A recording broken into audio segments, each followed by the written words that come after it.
আম্মা জান আয়েশা সিদ্দিকা রাদিয়াল্লাহু তাআলা আনহা তিনার চেহারাটা মলিন হয়ে গেল। আম্মা জান ডাক দিয়া বলেন, আমি ভেবেছিলাম আপনি আমার বাবা হযরত আবু বকরের কথা বলবেন। বলেন সুবহানাল্লাহ।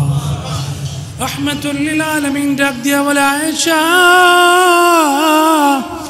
হযরত ওমরের সারা জিন্দেগির আমল, শুধু তাই নয়, সমস্ত উম্মতের আমল যদি এক পাল্লায় রাখা হয় তাইলে আবু বকরের এক রাত্রির আমলের পাল্লা ভারী হয়ে যাবে।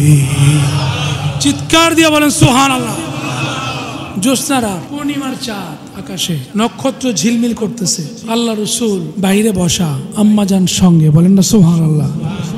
আম্মাজান জিজ্ঞাসা করে, ইয়া রাসূলুল্লাহ, আকাশের অগণিত নক্ষত্র দেখা যায়, এই সমপরিমাণ আমল আপনার কোনো উম্মতের আছে কিনা? সুবহানাল্লাহ বলুন না, আওয়াজ দিয়ে বলেন সুবহানাল্লাহ। আকাশের অগণিত নক্ষত্র, কিয়ামত পর্যন্ত কোনো সায়েন্স গুনতে পারবে? কথা আসতে বলেন কেন? সন্দেহ আছে? কোনো সন্দেহ আছে? কিয়ামত পর্যন্ত সায়েন্স যদি বাইটা খায় গুনে শেষ করতে পারবে? 1450 বছর আগে আল্লাহর হাবিবকে আম্মা জান আয়েশা সিদ্দিকা রাদিয়াল্লাহু তাআলা জিজ্ঞেস করি, ইয়া রাসূলুল্লাহ, এই যে আকাশের অগণিত নক্ষত্র দেখা যায়, এই পরিমাণ আমল আপনার কোনো উম্মতের আছে কিনা? নবীজি বলে, হ্যাঁ। সুবহানাল্লাহ। নবীজি কি বলছে? কি বলছে? তার মানে আমার নবীকে আল্লাহ তাআলা এই ইলমটুকু ঢুকিয়ে দিয়েছেন, আকাশের মধ্যে কতগুলো নক্ষত্র আছে। বলেন সুবহানাল্লাহ। আম্মা জান জিজ্ঞেস করলো, ইয়া রাসূলুল্লাহ, এই নক্ষত্র সমপরিমাণ, যেটা কিয়ামত পর্যন্ত সায়েন্স, এটার আলোই তো এখনো পৃথিবীতে আসে না, কি বলেন ঠিক কিনা? আল্লাহ রাব্বুল আলামিন হাবিব, আমাদের দয়ার নবী, মায়ার নবী, রাহমাতুল লিল আলামিন, যেনাকে আল্লাহ রাব্বুল আলামিন বুইস্তু মুআল্লিমান, শিক্ষক হিসেবে পাঠিয়েছেন। বলেন সুবহানাল্লাহ। আর 1450 বছর পরে এসে বলে আমার নবী জানে না। আছে না নাই? আছে না নাই? তুই জানোস না, তোর 14 গোষ্ঠী জানে না, কি বলেন ঠিক কিনা? আল্লাহর হাবিবকে জানিয়েছেন কে? জানিয়েছেন কে? আল্লাহ বলে আমার হাবিবকে আমি শিক্ষক হিসেবে দুনিয়ার জমিনে পাঠিয়েছি। বলেন সুবহানাল্লাহ। শিক্ষক কি মূর্খ হয়? শিক্ষক মূর্খ হয় না বিজ্ঞ হয়? কেমন বিজ্ঞ হয়? যিনি আল্লাহ যাকে শিখিয়েছেন। বলেন সুবহানাল্লাহ। আল্লাহ যাকে শিখিয়েছেন, আল্লাহ যার ওস্তাদ, শাগির্দটা কেমন হবে? সুবহানাল্লাহ বলবেন না? সুবহানাল্লাহ বলবেন না? আম্মা জান আয়েশা সিদ্দিকা রাদিয়াল্লাহু তাআলা আনহা জিজ্ঞেস করলেন, আল্লাহ রাসূল বলেন, হ্যাঁ আছে। বলে, ইয়া রাসূলুল্লাহ, কার? বলে, হযরত ওমর। বলে সুবহানাল্লাহ। গভীর মনোযোগ দিয়ে লক্ষ্য করে দেখেন, হযরত ওমর রাদিয়াল্লাহু তাআলা আনহুর জীবনের কোথায় কি আমল করেছে। রাতের গভীরে নির্জনে বসে মালিককে কয়টা সিজদা দিয়েছে, কখন কোন দান সদকা করেছে, জিহাদের ময়দানে কি আমল করেছে, প্রকাশ্যে কি আমল করেছে, গোপনে কি আমল করেছে। এই আমল করার পরে আল্লাহ খুশি হয়ে কতটুকু নেকি দান করেছেন, এই খবরও আমার নবী জানে। বললো কি বলেন ঠিক কিনা? আমার নবী সঙ্গে সঙ্গে বললেন, হ্যাঁ আছে। কার? হযরত ওমরের।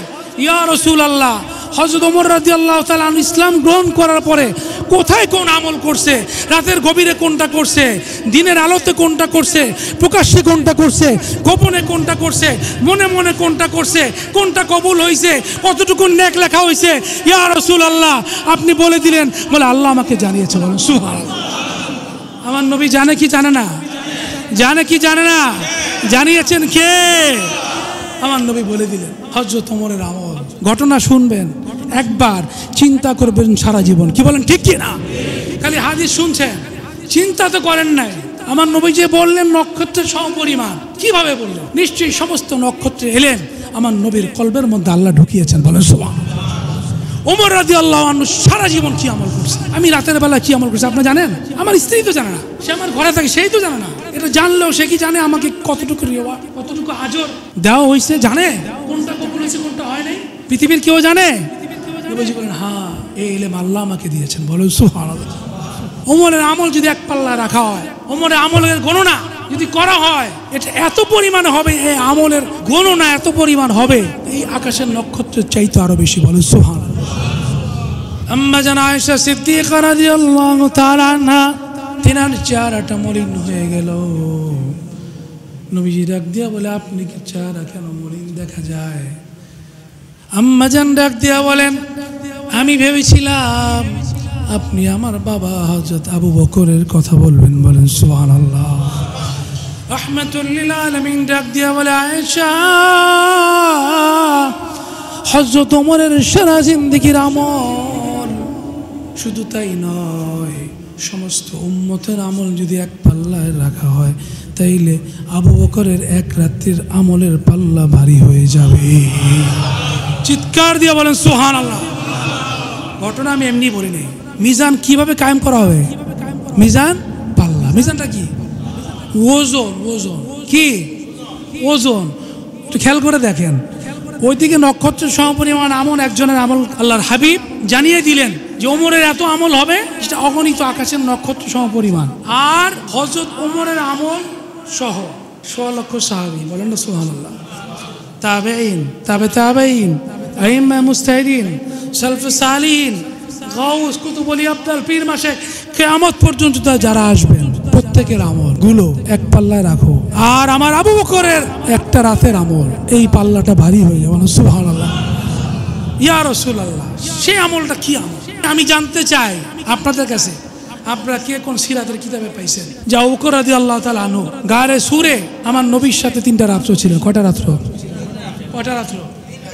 ওই রাত্রির কথা আল্লাহ রাব্বুল আলামিন হাবিব জানিয়েছেন যে আল্লাহর কাছে এটা এত পছন্দনীয় হয়েছে যে হযরত ওমরের আমল সহ সমস্ত উম্মতে মুহাম্মাদের আমলগুলো যদি এক পাল্লা রাখা হয়, ওই আবু বকরের রাতের পাল্লা ভারী হয়ে যাবে। কি করছে? কয় রাকাত তাহাজ্জুদের নামাজ পড়ছে আমাকে বলেন। কয় পারা কোরআনে কারীম তেলাওয়াত করছে? কয়টা সিজদা আল্লাহরে দিছে? অথচ কিতাবে লিখছে আবু বকর রাদিয়াল্লাহু তাআলা আনহু আমার নবীর খাদেম হিসেবে খেদমতে ছিল। বলেন সুবহানাল্লাহ। খাদেম হিসেবে খেদমত করছে আর আল্লাহ রসুলের চেহারা মুবারকের জিয়ারত করছে। বলে সুবহানাল্লাহ। চেহারার দিকে তাকিয়েছিল, শুধু দেখছে, নয়নটা ভরে। আল্লাহ বলে আমার কাছে এই সমস্ত উম্মতে মুহাম্মাদের আমল এক পাল্লা রাখলে, আর আবু বকর যে আমার নবীকে ভালোবাসছে, আমার নবীর সাথে লাভ করছে, আমার নবীর সাথে প্রেম করছে, আমার নবীকে ভালোবাসছে, আমি আল্লাহর জন্য, আমার কাছে এটা পছন্দনীয়। বলে সুবহানাল্লাহ।